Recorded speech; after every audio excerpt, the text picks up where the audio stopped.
And I'm trying not to fall into cliche, but I had quite a horrible youth and a very lonely youth. And I was basically alone from 6 years old. And I took refuge in music. And probably due to the circumstances, I fell in love with heavy rock. And I was always looking for heavier and heavier music.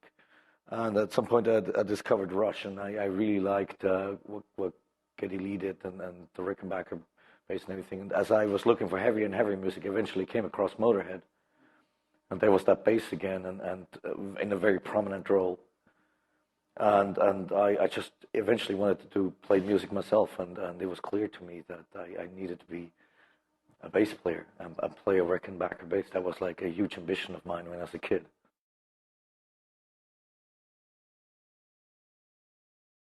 My parents divorced when I was barely 6 years old, and my mother hated my father's side of the family, so she moved to a tiny farm town of 1,500 people. We're talking like 1970. We were like the only divorced family there, meaning we were total outcasts. Everybody knew each other in that tiny farm community. We stood out like a sore thumb. And then my mother became a smuggler. She smuggled diamonds and watches across the globe, and left me alone for weeks on end as a 6 year old. I was in a farmhouse, an old rundown farmhouse, because we couldn't afford anything. And it's totally absurd. She had like because it was an old farmhouse, the key was like that big, and she put that key on a rope and put it around my neck and said, "Okay, you're on your own." And then she went smuggling to Argentina and to Australia and whatever. And so no. My mother literally turned on the radio and said, "Here's your company," and went smuggling and left like the 6 year old kid. I mean, this went like my entire childhood.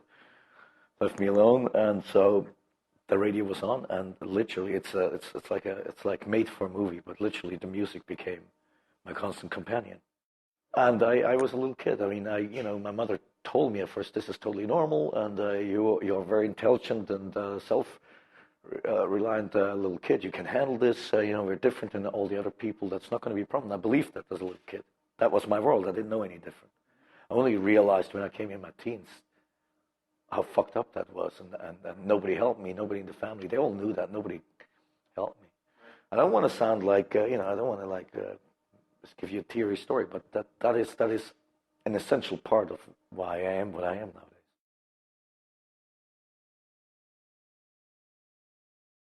I went to school, but I had a hard time. I mean, I was such an outcast. I had attention deficit disorder and was hyperactive. Nobody diagnosed it because my mother didn't give a shit. She was never around, and in school, I mean, it was farm town. At that time they didn't give a shit. So I was a total outcast. The older classes would like beat me up, because they knew the guy has no father to help him, he has no mother to help him, he has no siblings to help him. I was just like the perfect target. I was the exact opposite of what I later became in Celtic Frost.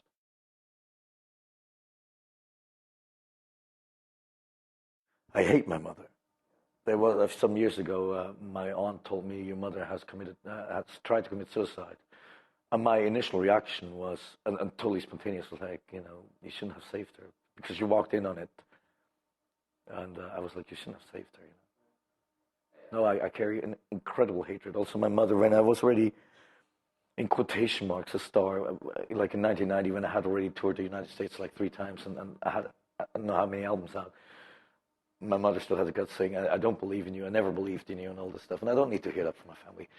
Celtic Frost fought all through Celtic Frost's career. We had to fight so hard to get everything done, against industry, against managers, everything. When we started out, bands laughed about us, promoters laughed about us. Nobody took us seriously. It was such a struggle, and I didn't need to hear that from my own family too.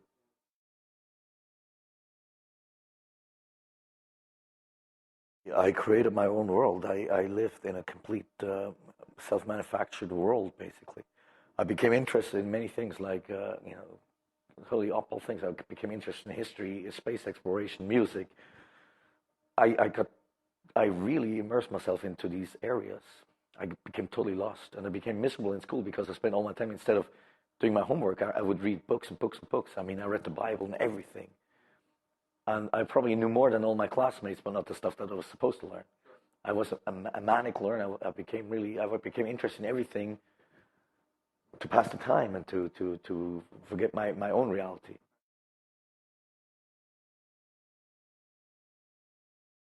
The lucky thing is when my parents were still together and everything was still a happy world for me. My parents had a really good record collection, everything from like jazz to the Beatles.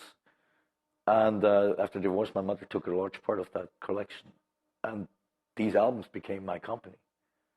And, well, the music was there. She was gone, and I was there with the stare of the radio and nothing else. I mean, there was no money. We were really poor in spite of the smuggling. I mean, it wasn't like big business, not like in the movies. She made barely enough money to. I mean, we drank water and ate pasta without any sauce for like months on end. We were like poor.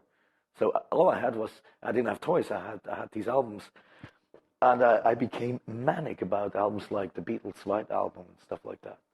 I mean, I listened to that up and down nonstop, or Sgt. Peppers, and also some of the swing and jazz of the 50s and 60s. And I think that really became an influence. An influence to me is not something you listen today and you copy tomorrow. That is stealing. A lot of, if I read interviews, I always see people confusing the two. What influences you? Well, last year's album by so-and-so, that's not an influence. An influence is something that shapes your understanding of music. It's much deeper than that. It's not something you copy. And these albums, especially the White Album and Sgt. Pepper's, I would never compare myself to the Beatles, of course. But the openness of these albums, that anything is possible, that one album can have a million different songs on it, a million different styles, and still sound like one band, that became the principle of everything I do. Hence albums like Into Pandemonium or Monotheist. When I was a kid, all I wanted to be was normal. I wanted to be like all the others. I didn't want to be beaten up. I didn't want to be so different that no woman would touch me. No girl in school would touch me. Nobody wanted to be my friend. I didn't want to be like that. On the other hand, now I realize this is my strength. I am different. Not by choice, but I am different. This is why my band sounds different. This is why I approach everything differently. So what's the decision? Is it good or bad? I don't know.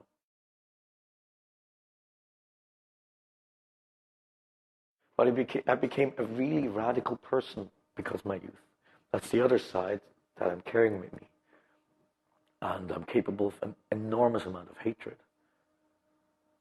And that's what I feel for most of the people of my youth. And when they came up to me later as parasites, they got the treatment they deserved from me. I have an extremely cold and brutal side to me, which is not really me, but in a way it has become me.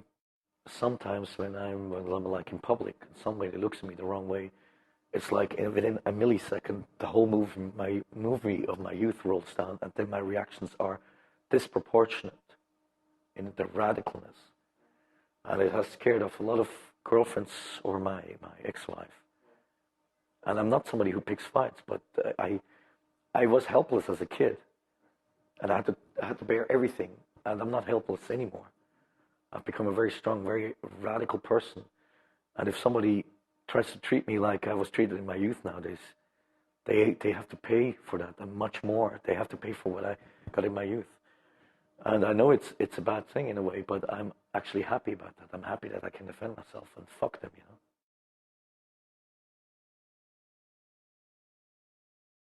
I don't take myself so serious. I don't think my genes are so important that I need to make a mark on the world. I see us all as perishing goods. I will one day die. I don't believe in afterlife. I think I will just rot like a leaf or a piece of wood, which is fine. That's the way of the world. I'm just a piece of cosmic dust, like from the Big Bang. Is it really important that Tom Fischer leaves his mark on music or anything? I don't think so. If my albums make some people happy for the time being, yeah, it's cool. But is it really so important? I think we human beings take ourselves so unbelievably important. There's so many people who think they're so important. I'm not like that at all. I'm very humble, and I know I'm doing something, but does it really mean something? I mean, there's so many important things. People are dying every day. My beginnings were so humble that it feels very strange to be put on a pedestal now. Even though that's decades in the past now, but Martin and I in Celtic Frost were very close to that. We can never forget that. He had a very difficult youth too, and so on and so on. He comes out of a farm town too. We both share a lot, and for us it's very strange. It's an honor, of course, but it's very strange. I was such a nothing that it seems incredible that anybody would actually like listen to something of mine and say, "Wow, it's an influence." I'm always fighting with my emotions my entire life. I could never shake this shit up. I don't want to take my youth as an excuse for everything I do, but sometimes you realize certain things you cannot escape, no matter how mature you get, no matter how much life experience you have. I think it's cheap to always hide behind your youth, but certain things have been so drastic in my youth that I cannot shake them. So the comfort I have even nowadays is music, like it was when I was a little kid. I'm doing an album like Maltese, and I'm not saying that to promote the album. I'm saying that because Maltese is the most emotional album we've ever done. That is the comfort I feel. And whether 1,000 people like it or none is I don't really care. As a kid, as you can imagine by now, I could only dream of having like a real instrument. But the guy who sat next to me in school was into heavy rock as well. So eventually we started talking, and he kind of accepted me, and he was interested in electronics. He was like, he had like all these, he had like a soldering iron, old stuff at home, would do like stuff himself. And he had a book in which it said how to build a guitar. So he built himself a guitar from scratch. And of course it sounded like shit, but this was the first time I held like an electric guitar in my hand. It was like magic. I don't know if kids nowadays can even understand that. It was before the internet, before discount stores and everything. And I was in a remote little village, and to actually hold an electric instrument in my hand, it was magic. I mean, it was like electricity flowed in. I was like, this is how they create what I love so much. And I was totally hooked after that.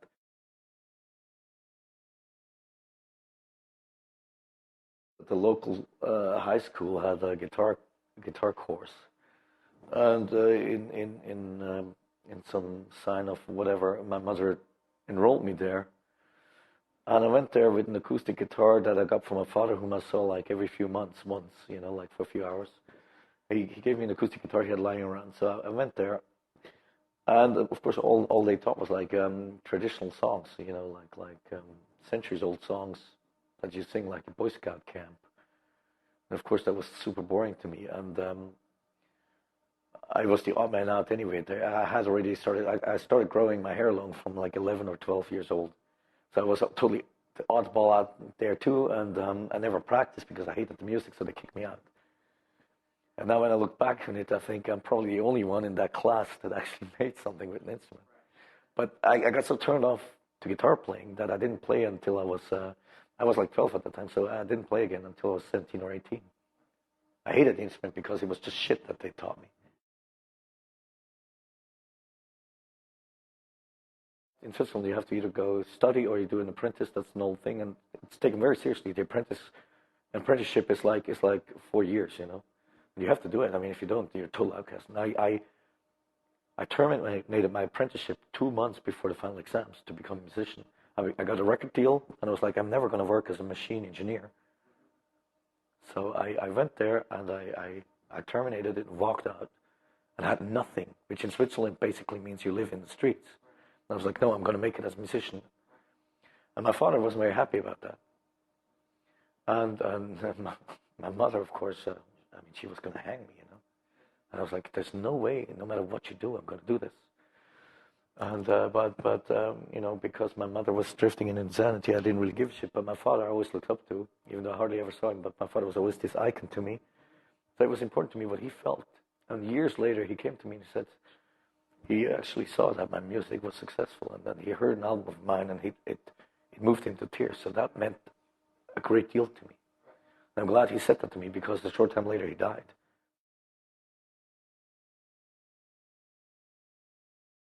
I discovered all these heavy rock bands, and then towards the end of the 70s and early 80s, there was a new wave of metal coming. It was so exciting. First, the new wave of British heavy metal, with all those amazing bands. And then America caught on. There was a new wave coming from America. It was so exciting. How could you not pick up an instrument if you were a fan of that music? I wanted to try it. And I had so many emotions inside of me raging, waiting to be let out. And I had absolutely no other thing to let them out. I didn't drink. I didn't take drugs. Music became my drug. Music, literally, it's a total cliche, but music became my drug. At that time, I couldn't find a girlfriend. I was such an odd man in that little town. So what did I have? Music.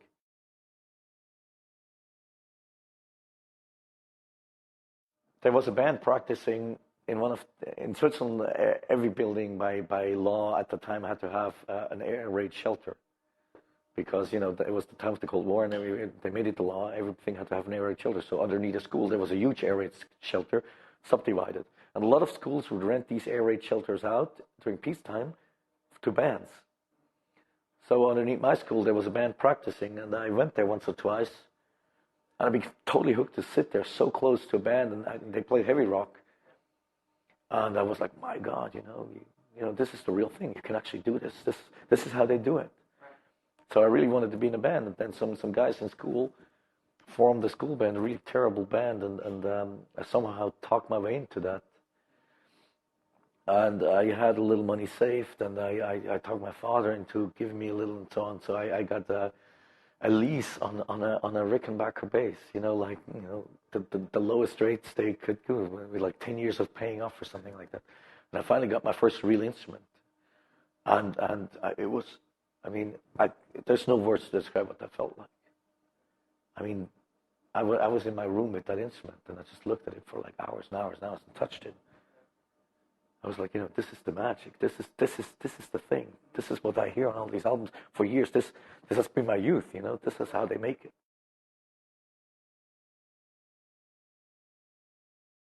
I got a gift from my grandmother when I graduated high school. It was just a little money, but it was enough to hike a cheap flight to London. And of course, London was the place to go. It was the new wave of British heavy metal. So I went to London. I discovered all these 7-inch singles of hot English bands, and I bought a whole bunch because they cost like nothing.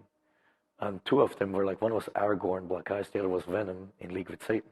I came home and I listened to that, and it was a heaviness I never heard. And as I had searched for ever heavier bands, this was the pinnacle. And the then singer of Grave Hill brought Discharge into the equation, which was a hot punk band, which was more radical than any other punk band. And the combination of Venom and Discharge made us want to be like that. We were like, Grave Hill, that's like nothing. We need to be like that.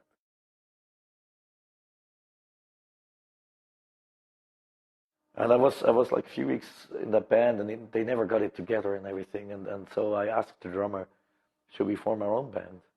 And he was up for it, because he was all crazy for heavy rock too. And so we decided to form our own band called Grave Hill. We hardly spoke English at the time, and we wanted to be really extreme, so Grave Hill was really extreme. So there you go. And since it was a little village, all we found was another bass player. And after a few months of playing with two basses, we just couldn't find a guitar player. All the real guitar players that we went to like other towns and stuff to find a guitar player, they all laughed at us, of course. And as I know now, they were right to laugh, but we couldn't find a guitar player. So I eventually traded in my bass for a really ludicrously bad guitar. I don't even remember the manufacturer. It was some. It felt like balsa wood. It was really cheap. That was my first guitar. We're talking about like late '81, early '82.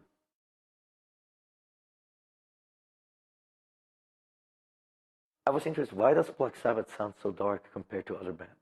I was like, what is it? And I tried to follow Tony Iommi's riffs, like what frets is he playing? And then I followed some other bands, and I realized other bands play their riffs logically. They do like, they play a tone, and then you hear the next tone, and it's in harmony. It's nice.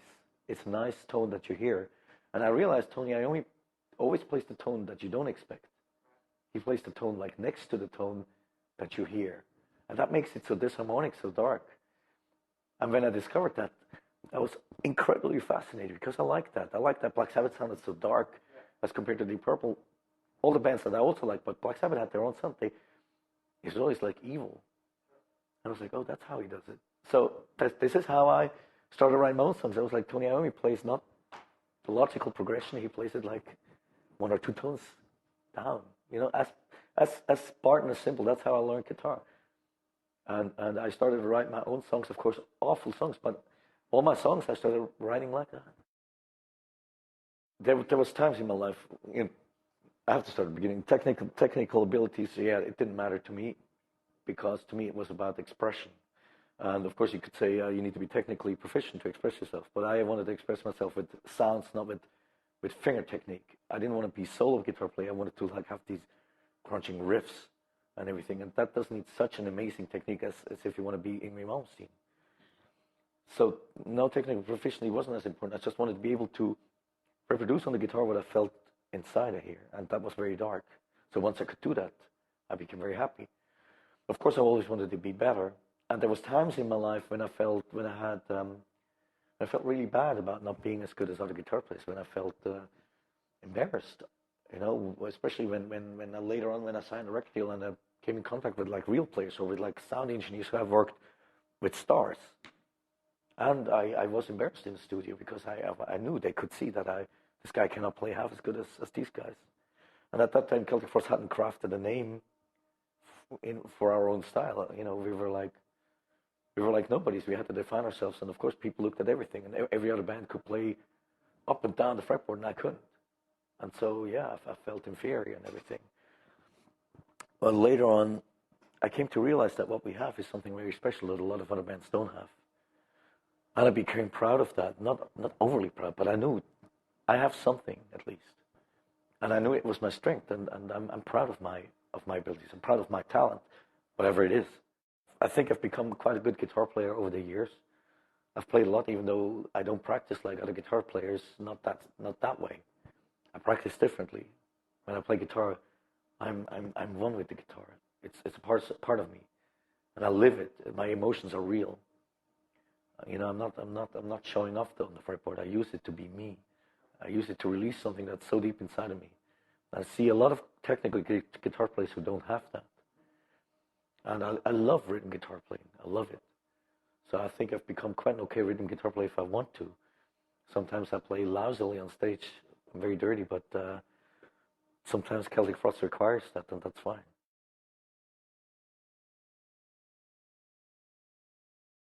Well, it's something we discussed when we got back together in 2001. We worked for 4.5 years on this new album. Very often we discussed when we go back out, will we be able to capture the young audience as well, or will we be like old has-beens and everybody's going to laugh at us, the young scene, because time hasn't stood still. And we're into metal. We follow the young scene. We love that metal. We know it's competitive. But now we're on the road, and we discovered that at least 30%, if not half, of our audience is people who couldn't possibly be around. And even if they're 30, they couldn't have been around to see us play live. But there's teenagers and everything. And they come with like Morbid Tales t-shirts. It's crazy. And they tell us, yeah, your album has changed our lives just like you and I have talked earlier. And it's amazing. It's not something you can design. It's not something you can plan. We both knew it was a risk. We sat together in 2001 in a restaurant in Zurich, Martin and I, and had a detailed discussion, should we do this or not? And we knew it was a huge risk. It was a huge risk that we could do an album that just couldn't cut it, and the whole world would laugh about us. It was a huge risk that we would ruin the entire reputation of Celtic Frost by doing that. It was a risk that if we would go on the road later, we would not get such offers anymore like we were getting throughout the 90s if we would do a bad album. I mean, every step of this was a risk. But we both heard the album in our minds. We talked about the album, what it would be like. And we discovered that the way we talked about it was exactly alike. So we knew we needed to try that. But we were proud. We knew we were not going to release it if we wouldn't be able to do exactly the album. And that's why it took 4.5 years. We didn't want to do a cheap reunion album. It had to be a real Celtic Frost album, reunion or not.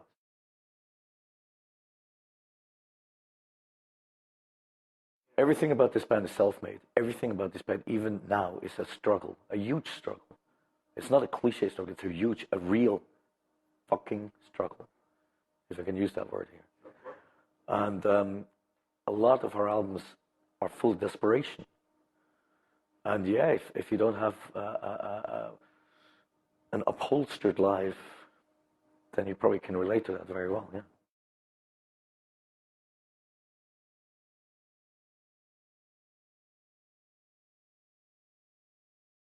It's typical in that it is a typical Celtic Frost album, which to me are the first 3 Celtic Frost albums and the new one.